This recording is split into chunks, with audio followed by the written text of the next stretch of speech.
Well, chalk it up. I set the ship to self-destruct, and I'm an idiot, because I would have died there.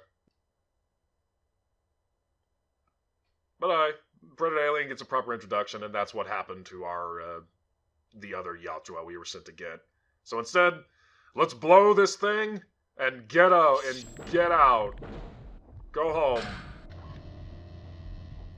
Shut up. Hey, I'm having fun right now. The Predator campaign is unequivocally the most enjoyable of all of them. Partly because, like I said, I like to think of it in terms of role-playing, in which it's just, think about this Predator. What does he do? He doesn't go in with his plasma caster. No. That's for weaker Yautja. He's gonna take on a horde of xenomorphs with his wrist blades. And he's just gonna take it. This Predator must be just covered in not serrations. No, yeah, serration scars and burning from all the acid blood and claw marks. This Predator has probably no dreadlocks remaining. They've all been singed off or cut off. But he is the most respected of all. Heck, it's probably why he was chosen to go after the other Yautja. We had another screw-up. Go down to that planet and go get him.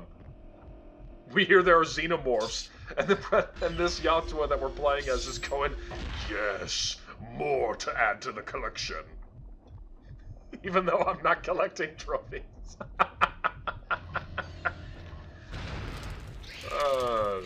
It should be noted, it's shockingly difficult to collect a xenomorph trophy. And here you go. Why is the Predator overpowered? Oh, I was about to die. And tension immediately removed. And we still have a nearly full energy bar left. But collecting trophies from xenomorphs is difficult, not because of the acid blood, but because when you kill them, they explode. That's the only way I can describe their jibbing whenever you hit them with a wrist blade. Which, once again, is yet another example of this being the biggest, baddest Predator Yautja ever. He hits them so hard, their body explodes. That was kind of an odd jump.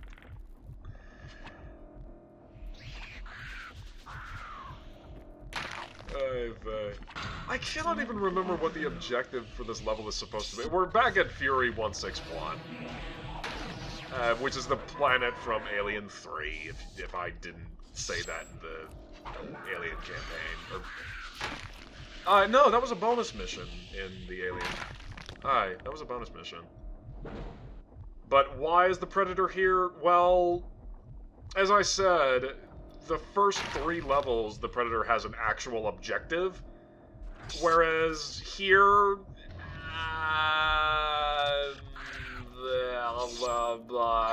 get out, good hunting, I think is the primer they give you for the mission. They literally just say, there's a xenomorph infestation. Happy hunting! This was a pit stop on our player Yautja's return trip home. He just wanted to come down here because he heard there were xenomorphs, and he wanted more bodies. Good lord. I don't think I've talked about the level of jibbing in this game. Something classic shooters were kind of known for. Jibbing, if you don't know, is a shorthand for giblets. And it refers to the old way of body parts would fly off, and every body of a character in a video, in this game as an example, is essentially made up of dozens of individual parts. And this is a moment where I actually have to use the recall feature because it's stuck in a place that it cannot be retrieved from.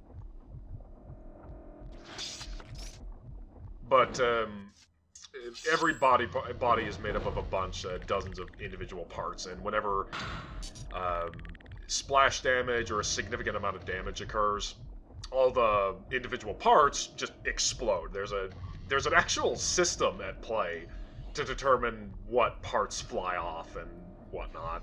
And then they just have, each part has a bleed graphic assigned to it. And that's jibbing.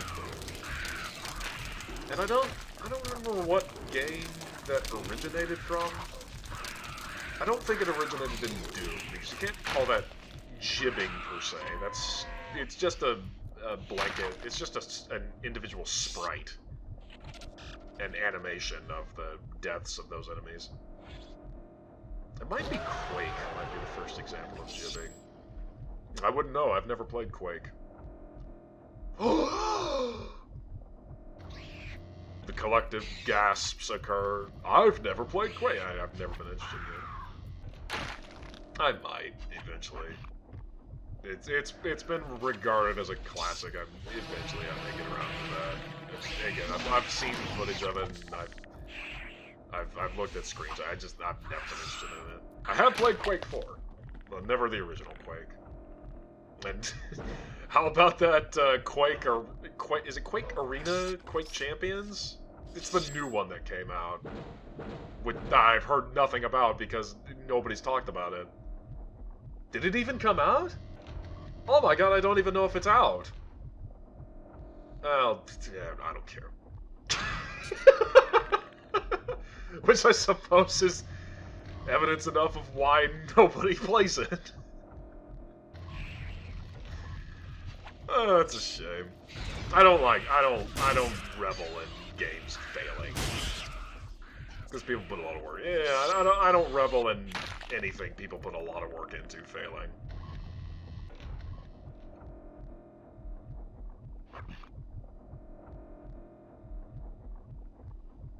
But alas, hitting all these switches is unlocking all of these doors. I'm trying to remember what exactly happens at the end of this level.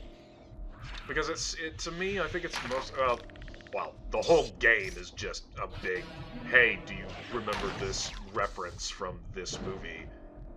And this is literally just a trip for Aliens 3 fans, of which I like Alien 3 alright. Obviously, it's not as good as Alien 1 and 2, but it's fine. It's entertaining. Predator 2, though! Oh, man! He infamously said. Why is Predator 2 bad? I really like Predator 2. I like it almost as equally. I put it up there equally with Predator 1. I don't know why. People don't like it. Yeah. It's because it's the same movie? Well, of course it's the same movie. A lot of things are the same. The same but different approach is what Hollywood's been skirting on since the beginning of Hollywood. Nah, whatever. Man, I don't even care that I got another dog. I'm enjoying the spectacle of being the Predator. And right now is a moment of derp where I fall all the way to the bottom only to realize, oh wait, the elevator entrance is at the top. I'm an idiot. But I don't care, because I'm playing as the Predator, and it's the best thing ever. Best thing ever. Not quite. However, it is highly enjoyable.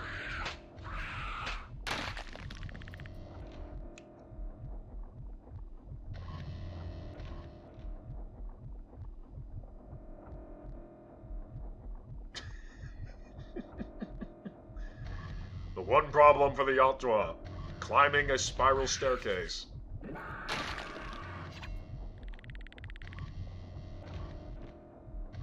God, think for a moment. The amount of energy required. How much force? Someone do research on this. In fact, I might look it up myself. How much force would be required to explode a person? Oh, well, no, I guess not, because you can't. When you hit Marines, it doesn't happen. They don't explode, but you do knock them back a good distance. I guess the xenomorphs have less body mass. Which I suppose makes some sense. It's how they're able to literally fly whenever they jump. By the way, that smart disc hit that Xeno. For an example of how good the tracking is on that thing. It is very smart. That's a smart disc. Alright, how many smart puns can I think of for the smart disc? Because I've got nothing to say. I have no complaints. I just did. I'm inclined to just shut up and let it play. Hey, why not?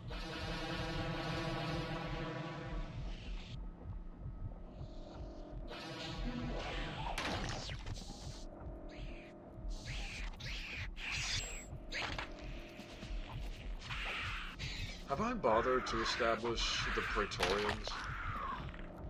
Or the special versions of aliens? To put it succinctly, they just come from, they were invented by the comics. The end.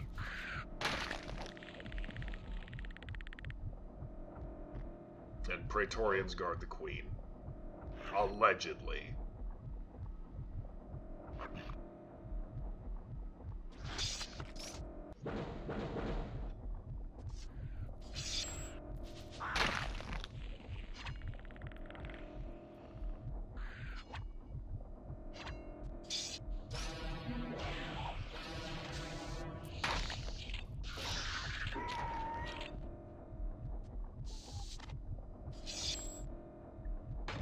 Finally, claims a Praetorian trophy.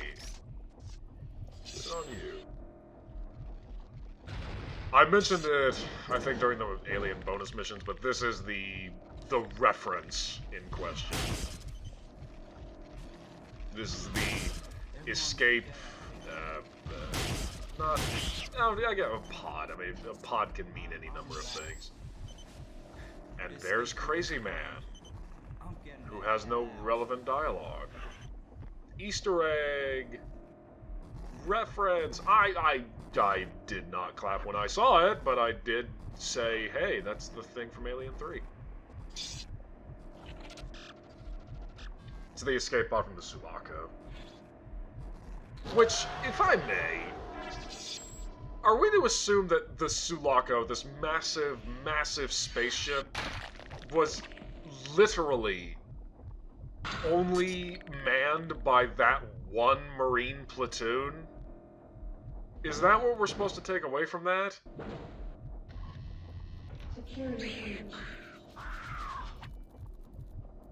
And evidently there's evidence that another Yautja was around. This pit, by the way, is another reference. It's the... Even though its placement makes no logical sense with where it was in the movie, that pit is the...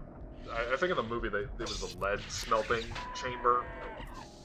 The token black guy tries to bring the alien into that pit and kill it with lead, and then in a moment of sheer ridiculousness, they bury the xenomorph in lead, molten lead, and that doesn't kill it. No, instead we need to take advantage of I forget what principle it is, but it's essentially whenever you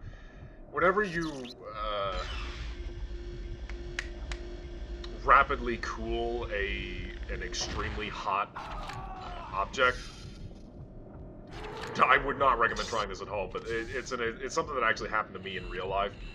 I was messing around with there was a lamp near my father's desk, and it had an actual glass bulb, or was it a quartz bulb?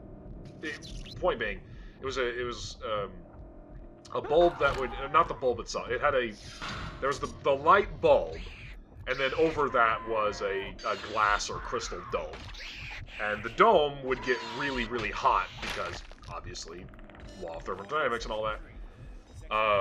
This is a pretty interesting moment. You see a Predator ship actually pick you up, a Yautja ship pick you up, and you actually have to jump in on it.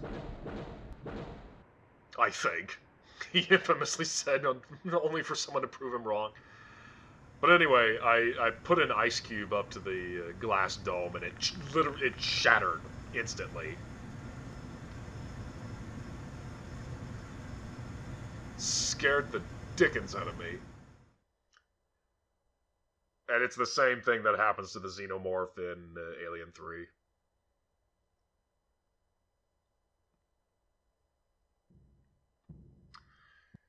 The Predator campaign, I'm just realizing, actually goes longer than the other ones. But after that detour was done, on to something else. And now for something completely different.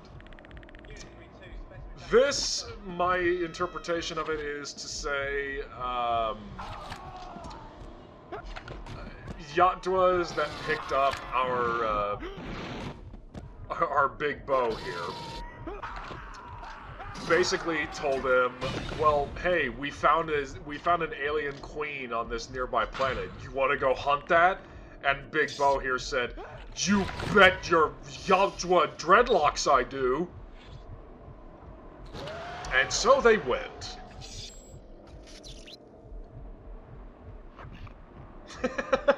I suppose another interpretation. Why did he stop on Fury 161? Hey, he's a big fan of Alien 3. What can he say? He wanted to go check it out.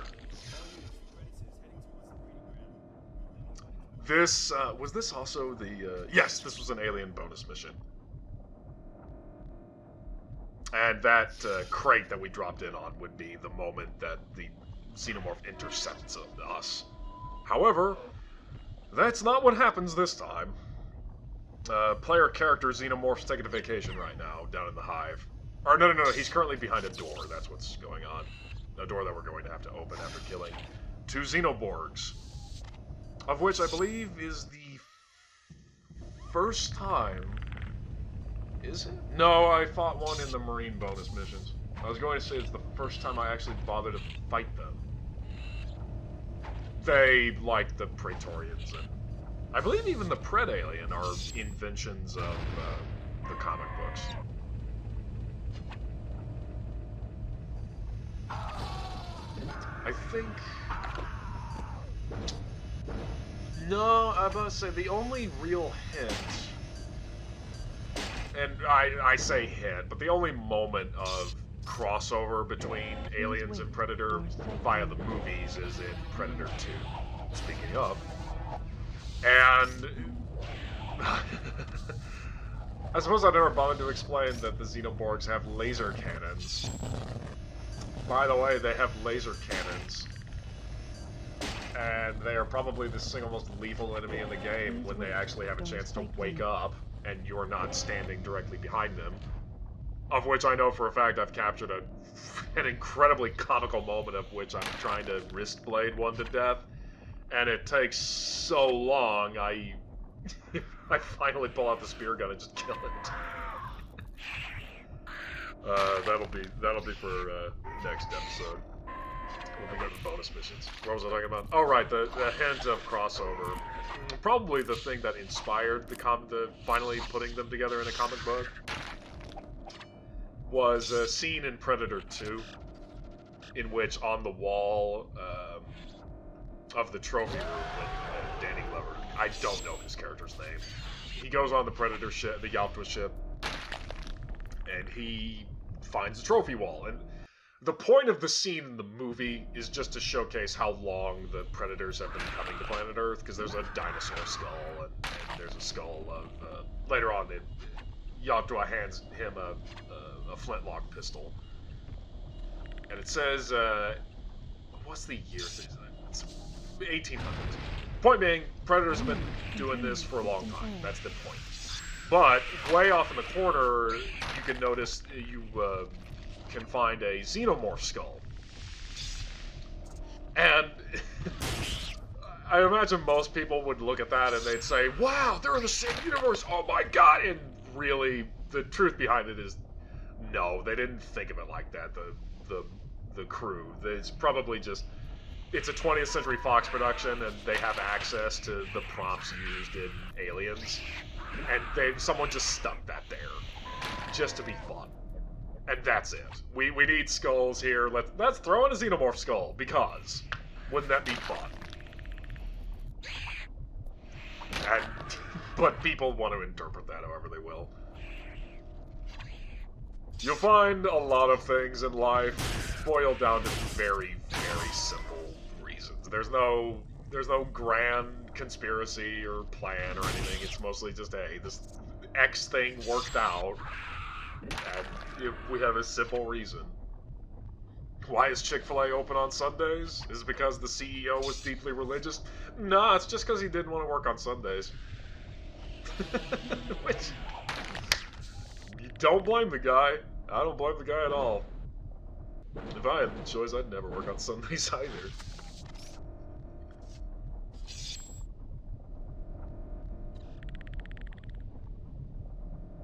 Is this the ending, finally?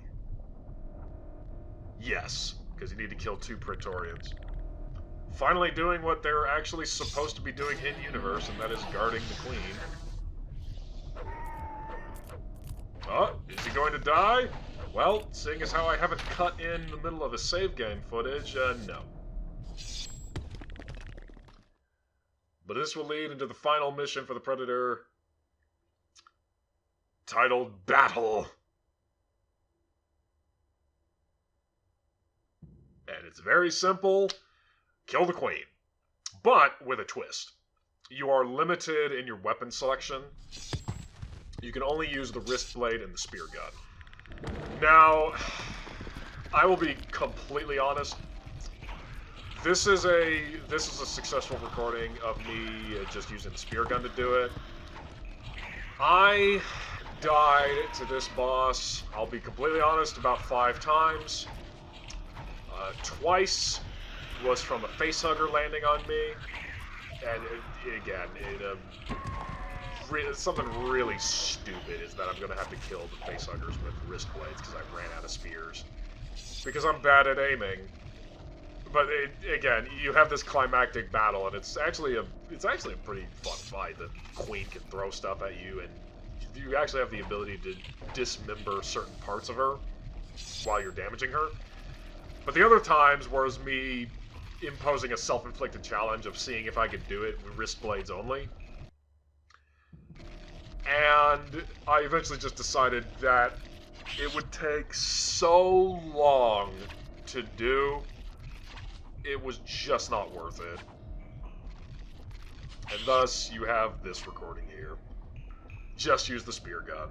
It takes way too long and is not worth it to just go wrist blades only. Big Bo's not that big, but he's still pretty big.